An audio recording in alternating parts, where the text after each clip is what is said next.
So hello guys, welcome back again. This is Vikas, a data science trainer at Brilica Services. And as you know, this is part two for movies recommendation system. तो previous part में हम लोगों ने समझा था कि movies recommendation system क्या है, किस तरीके से कोई एक सॉफ्टवेयर पर्टिकुलर डेटा से ट्रेनिंग लेता है और उसके बेसिस पे रिकमेंडेशन करता है। तो हमने कुछ टाइप्स ऑफ रिकमेंडेशन सिस्टम भी पढ़े थे, जिसमें हमने समझा कि हम कुछ पर्टिकुलर नंबर ऑफ रिकॉर्ड्स किसी कंटेंट बेस्ड फिल्टरिंग जो रिकमेंडेशन सिस्टम है उसको पास कर रहे हैं और उससे वो ट्रेनिंग ले रहा है और उसके बाद पर्टिकुलर टाइप का पैटर्न ढूंढ करके कंटेंट को रेकमेंड कर रहा है यूजर को या विजिटर को। तो पार्ट टू में हम लोग डेटा इंपोर्ट करने वाले हैं, वो डेटा जिसका यूज करके हम ये मूवीज रिकमेंडेशन सिस्टम बनाने वाले हैं। तो हमारे पास बेसिकली दो फाइल्स हैं। उससे पहले हम यहाँ पे वार्निंग्स को इग्नोर करने के लिए इंपोर्ट वार्निंग्स एक छोटा सा मॉड्यूल है, उसको इंपोर्ट करेंगे। And then warnings dot filter ignore करके एक फंक्शन है, सॉरी फिल्टर वार्निंग्स करके एक फंक्शन है, उसको हम लोग कॉल करेंगे और यहाँ पे हम लिख देंगे इग्नोर। ओके, ये कोड बेसिकली रन कर दीजिएगा। इससे क्या होगा कि जो वार्निंग्स आती हैं इन बिटवीन कोड में वो रिमूव हो जाती है। फाइनली हमें यहाँ पे डेटा सेट इंपोर्ट करना है, तो हम मूवीज का रिकॉर्ड यहाँ पे इंपोर्ट करने वाले हैं और इसके लिए हम पांडास की लाइब्रेरी यूज करेंगे। So pd dot read CSV Kaggle से डेटा सेट हम लोगों ने इंपोर्ट किया है डाउनलोड करके, और यहाँ पे तो हमें बस नाम लिखना है movies.csv and that's it. And again second file, second है क्रेडिट्स। ठीक है, उसमें भी हम pd dot read CSV function को यूज करने वाले हैं and then credits dot CSV। ये फाइल ऑलरेडी मेरे सिस्टम पे है, आप इसे कैगल से डाउनलोड कर सकते हैं। ये दोनों फाइल्स आपको मिल जाएंगे। ओपन सोर्स प्लेटफॉर्म है फॉर डेटा सेट्स। एक बार इंपोर्ट होने के बाद आप ये वेरिएबल्स रन कर सकते हो हेड के साथ, तो आपको डेटा सेट मिल जाएगा। एंड यू कैन चेक, जो मूवीज डेटा सेट है उसमें कॉलम्स चेक करिएगा, आपको कॉलम्स मिल जाएंगे। तो यहाँ पे बजट है, जॉनर है, होम पेज है, आईडी है, कीवर्ड है, ओरिजिनल लैंग्वेज है and so on, multiple columns आते हैं। सो बेसिकली जो रिकमेंडेशन सिस्टम बनने वाला है यहाँ पर, वहाँ पे हम मूवीज रिकमेंड करेंगे यूजर को या विजिटर को। तो यूजर किस टाइप की मूवीज प्रेफर करता है, उसकी चॉइस क्या है, और उस मूवी के पैटर्न को रिकॉग्नाइज करना है। इट मे बी पॉसिबल कि वो एक्शन मूवीज देखता हो या फिर वो कॉमेडी मूवीज पसंद करता हो, या पर्टिकुलर टाइप के जॉनर के अलावा किसी पर्टिकुलर टाइप के डायरेक्टर की मूवी ज्यादा पसंद करता है, कोई पर्टिकुलर एक्टर या एक्ट्रेस के बेस पे मूवीज सेलेक्ट करता है। तो हम ये पैटर्न उस डेटा में से ढूंढेंगे उसकी चॉइसेस पे, कि उसकी जो चॉइस है, उसने जो सेलेक्ट करा है, जो पसंदीदा मूवीज हैं, उसमें से कौन सा पैटर्न कॉमन है, और उस पैटर्न के बेसिस पे उसको कुछ मूवीज सजेस्ट करेंगे। This is the whole idea about the recommendation system, movies recommendation system. तो इसके लिए हमें पहले तो अपने मॉडल को ट्रेन करना होगा। उसके लिए हमें डेटा चाहिए, तो हमने यहाँ पे डेटा इंपोर्ट किया, मूवीज नाम के वेरिएबल में इसको रखा है और इसमें हमें कुछ कॉलम्स मिल गए। तो अभी हमें समझना है कि इसमें से कौन से कॉलम हैं जो हमारे लिए रिक्वायर्ड होंगे रिकमेंडेशन के लिए और कौन से नहीं। खैर, हम दूसरा डेटा सेट भी यहाँ पे इंपोर्ट कर लेते हैं। तो हमने यहाँ पे लिखा क्रेडिट्स डॉट कॉलम्स, और हम चेक करना चाह रहे हैं कि जो क्रेडिट डेटा सेट है उसमें कौन कौन से कॉलम्स हैं। जी, तो मूवीज आईडी है, टाइटल है, कास्ट है and crew. These are the columns in this data set. ठीक है, तो आप फिलहाल क्या करने वाले हो, यहाँ पे दोनों डेटा सेट में चेक करो कोई ऐसा कॉलम है जो कॉमन है, और उसके बेस पे हम क्या करेंगे, इन दोनों को मर्ज करेंगे। ठीक है, तो आप यहाँ पे देख सकते हो टाइटल नाम का एक कॉलम है, ये टाइटल है और ये टाइटल है। सेम वैल्यू है यहाँ पे, मतलब क्रेडिट्स अगर डेटा सेट में देखूं, जैसे मैंने क्रेडिट्स डॉट हेड फंक्शन लगाया, इसको रन किया, सी यहाँ पे टाइटल है, मूवीज का टाइटल आ रहा है, जैसे अवतार मूवी है, स्पेक्टर मूवी है ना, जॉन कार्टर, ऐसे मूवीज यहाँ पे, पायरेट्स ऑफ कैरिबियन है। तो ये मूवीज का टाइटल है और यही कॉलम आपको यहाँ पे मिल जाएगा। ठीक है, किसी पॉइंट पे टाइटल।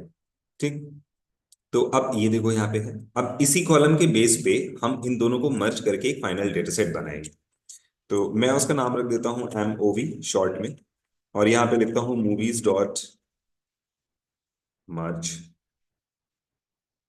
ठीक है, क्रेडिट्स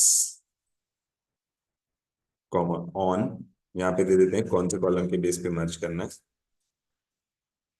तो हमने यहाँ पे मेंशन किया टाइटल, ठीक है,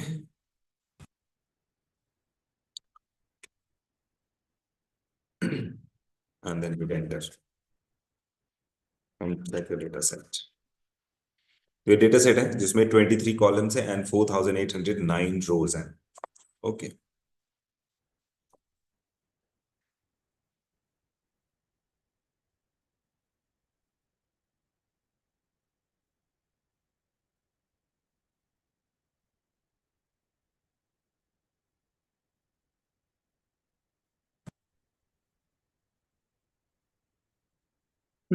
now for the recommendation system, as we know all the columns are not required, so required columns को हम select करने वाले हैं। तो अगेन हम डेटा सेट का नाम यूज करेंगे और एक लिस्ट में वो कॉलम्स पास करने वाले हैं जो फिलहाल हमारे लिए रिक्वायर्ड है। तो उसमें से एक है मूवी आईडी, ठीक है, मूवी आईडी करके कॉलम है, आप इसको सेलेक्ट कर सकते हो, ये रहा, है ना, स्टार्टिंग में आप देख सकते हैं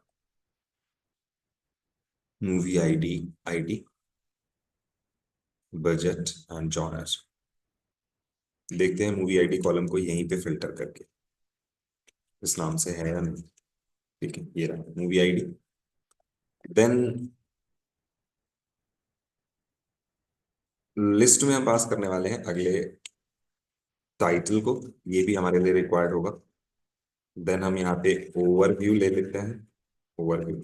देन हम जॉनर्स ले लेते हैं, ठीक है, एंड देन कीवर्ड्स। किन कीवर्ड्स पे इनको सर्च किया जाता है, इंपॉर्टेंट कीवर्ड्स हैं इस मूवी से रिलेटेड या हर एक मूवी से। कास्ट, कास्ट के बेसिस पे हो सकता है, एंड क्रू, क्रू के बेसिस पे। इसमें से हमें कुछ डेटा चाहिए। So these are the columns, required columns. तो हमने इनको फेच कर लिया है and again we can store it in another variable. We can take same variable or another variable. So we are using mo, this variable only. And to check null values, you can use isNull function, sum, that will show the number of null values in that data set. Okay. So obviously we have 3 null values in overview column. So as per the ratio, we have limited number of null values. So we can remove from the data set. So mo dot drop na and just type subset is equal overview. Okay. That will remove the 3 rows in which we have null value. Okay. And you can store it again, mo with permanent changes. And again, you can check null values. Okay. See, now we have 0 null values. Same we can check for the duplicacy, duplicated dot sum and hit enter. We have 0 duplicate values. So this step is called basically data cleaning. We are performing data cleaning steps. हमें data clean करना होता है तभी हम किसी model में अपने data को पास कर पाते हैं। तो ये मॉडल के परफॉर्मेंस के लिए रिक्वायर्ड है कि हम उस डेटा सेट को क्लीन करें। तो क्लीनिंग के स्टेप में हमने नल वैल्यूज देखी, हमने डुप्लीकेट वैल्यूज देखी, कॉलम्स की स्पेलिंग, उसमें जो वैल्यूज हैं उनकी स्पेलिंग वगैरह हम चेक कर सकते हैं। हम एक एक करके कॉलम्स चेक करते हैं, जैसे आईडी है, टाइटल है, कीवर्ड्स में क्या है ना। एक बार हम चेक करते हैं कीवर्ड्स में क्या है। तो हमने यहाँ कीवर्ड्स में चेक किया, दिस इज द कीवर्ड। आप देख सकते हो कि इस पे लिस्ट भी है और लिस्ट के अंदर एक डिक्शनरी का फॉर्मेट है और एक डिक्शनरी में कीवर्ड्स दिए गए हैं। जैसे आईडी है उसका 143 और नेम है कल्चर क्लैश, ठीक है। तो मैं इस पे 0 इंडेक्स नंबर देता हूँ सो दैट मुझे कंप्लीट वैल्यू मिले। सी, तो 0 इंडेक्स नंबर पे अब इस मूवी के बारे में, किसी पर्टिकुलर मूवी के बारे में इन्होंने क्या बोला है, कल्चर क्लैश, फ्यूचर, इस तरीके की जॉनर्स है ना, सोसाइटी है, नेम है, बहुत सारे जॉनर्स इसमें लिखे हुए हैं। तो ये वो कीवर्ड्स हैं जॉनर के साथ साथ जिससे कोई मूवी पर्टिकुलर सर्च की जाती है। तो वो सारे कीवर्ड्स इस कॉलम में रखे हुए हैं, ठीक है। ऐसे आप जॉनर चेक कर सकते हो, एम ओ प्योर जॉनर वैसे चेक करने के लिए हम ऐसा भी कुछ लिख सकते हैं, MO dot genre. I think column का नाम जॉनर्स है, जॉनर्स सी। इसमें भी अगेन आप इंडेक्स नंबर लगा सकते हो, इंडेक्स नंबर 0 सी। तो एक्शन है, एडवेंचर है, फैंटेसी है, इस तरीके के जॉनर है इसमें। साइंस साइंस फिक्शन है। तो आप देख सकते हो, एक एक करके आप चेक करते जाओगे सभी कॉलम्स को। फाइनली हमारे पास एक कॉलम है। जैसे आप बोल रहे हो यहाँ पे जॉनर है, तो जॉनर में हमारे लिए सिर्फ ये चीजें रिक्वायर्ड है, कल्चर क्लैश है एंड फ्यूचर है, सॉरी कीवर्ड में, एंड जॉनर में हमारे पास एक्शन है, एडवेंचर है, ये चीजें रिक्वायर्ड है। तो हम चाहते हैं कि इसमें से ये जो डिक्शनरी, आप देखो यहाँ पे एक डिक्शनरी है जिसमें आईडी और साथ में जॉनर है, और ये डिक्शनरी के अंदर है और डिक्शनरीज का कलेक्शन लिस्ट बना रहा है, और लिस्ट बाहर से एक स्ट्रिंग फॉर्मेट में है। अगर आप डेटा टाइप चेक करो, एमओ डॉट टाइप्स, ठीक है, तो आपको सभी का मिल जाएगा। देखो ऑब्जेक्ट टाइप सारे के सारे। तो हमें क्या करना है, हमें एक फंक्शन बनाना है। हम चाहते हैं कि इसमें से ये सारी चीजें रिमूव हो जाए और हमें सिर्फ जॉनर के नेम मिल जाए। तो एक्शन, एडवेंचर, फैंटेसी और साइंस फिक्शन, ये 4-5 वर्ड होंगे हमारे इस कॉलम में। बाकी चीजें हम रिमूव करने वाले, हम डिक्शनरी रिमूव करने वाले, हम लिस्ट रिमूव करने वाले, हम स्ट्रिंग का फॉर्मेट यहां से रिमूव करने वाले, ठीक है। तो इसके लिए हम एक फंक्शन यहाँ पे क्रिएट कर सकते हैं, दस कन्वर्ट करके, ठीक है। और इसमें अगर टेक्स्ट पास किया जाए तो मैं यहाँ पे एक लिस्ट बनाने की कोशिश करता हूँ। तो मैं यहाँ पे लिख रहा हूँ फॉर आई इन, एक एएसटी करके मॉड्यूल है, इसमें एक लिटरल इवैल करके फंक्शन आपको मिलेगा। इसमें अगर आप टेक्स्ट को पास करते हो तो ये क्या करेगा, जो आप टेक्स्ट पास कर रहे हो उसमें से कुछ चीजें निकाल करके आपको दे देगा। मतलब कि एक एक जो लिस्ट है और लिस्ट के अंदर जो डिक्शनरी है वो आपको फिल्टर करके दे देगा। तो हमने अपेंड कराया, क्या अपेंड कराया कि हमें जो आई में डिक्शनरी मिल रही है उसका नेम निकालो, नेम में जो भी वैल्यू है, ठीक है, उसको निकालो और एल में अपेंड कर दो। फाइनली जब हम फंक्शन के बाहर आएंगे तो हमें रिटर्न क्या करना है, एल, ठीक है। ये फंक्शन रन कर देते हैं एंड हम यहाँ पे लिखने वाले हैं एमओ डॉट जॉनस, और इसमें हम अप्लाई करने वाले हैं इस फंक्शन को, ठीक है। बट उससे पहले हमें एएसटी को इंपोर्ट भी करना पड़ेगा, तो हम यहाँ पे लिखते हैं इंपोर्ट एएसटी, छोटा सा मॉड्यूल है, ठीक। डेफ, अब इसमें आप अप्लाई कर सकते हो कन्वर्ट फंक्शन, ठीक है, कन्वर्ट फंक्शन। तो हम एमओ डॉट जॉनर फंक्शन में, सॉरी कॉलम में ये वाला फंक्शन कन्वर्ट फंक्शन अप्लाई कर रहे हैं and hit enter, and if everything is okay तो ये कन्वर्ट करके आपको दे देगा सी। मैं पहले दिखाता हूं, पहले क्या था, एम डॉट जॉनर्स, इस कॉलम में कैसी वैल्यूज थी, ऐसी वैल्यूज थी। मैंने कहा इसमें से हम फिल्टर करके सिर्फ एक्शन और जो हमारे पास जॉनर्स है वो चाहिए। तो देखो उसने एक लिस्ट बना के दे दिया, और ये कैसे हो पा रहा है, ये हो पा रहा है इस फंक्शन की वजह से। तो हमने ये फंक्शन यहाँ पे बनाया।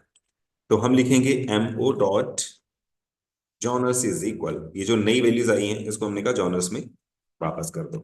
तो अब हमारे डेटा सेट में जो एम डॉट जॉनर आप रन करोगे उसमें ये लिस्ट मिलेगी, ठीक है। पहले हमारे पास कुछ अलग डेटा था, हमने उसमें से फिल्टर कर लिया। तो हमने ये जो कन्वर्ट फंक्शन बनाया है बेसिकली, इसको हमें कई अलग अलग कॉलम्स में अप्लाई करना है, क्योंकि बहुत सारे कॉलम ऐसे हैं, जैसे यहाँ पे बहुत सारी चीजें दी हुई हैं, रिमूव करके हमें रिक्वायर्ड डेटा निकालना है। इसी को हम basically data cleaning and data preparation का स्टेप कर रहे हैं, क्योंकि हमारा जो मॉडल है वो एक प्रिपेयर्ड और क्लीन डेटा के साथ ही बेटर परफॉर्म करता है। तो ये जरूरी हो जाता है कि हम अपने डेटा को क्लीन करें बिफोर टू स्टार्ट मॉडलिंग, या मॉडल को ट्रेन करना स्टार्ट करें। क्लीन डेटा से मॉडल ट्रेन होगा तो मॉडल की परफॉर्मेंस और एक्यूरेसी बेस्ट होगी।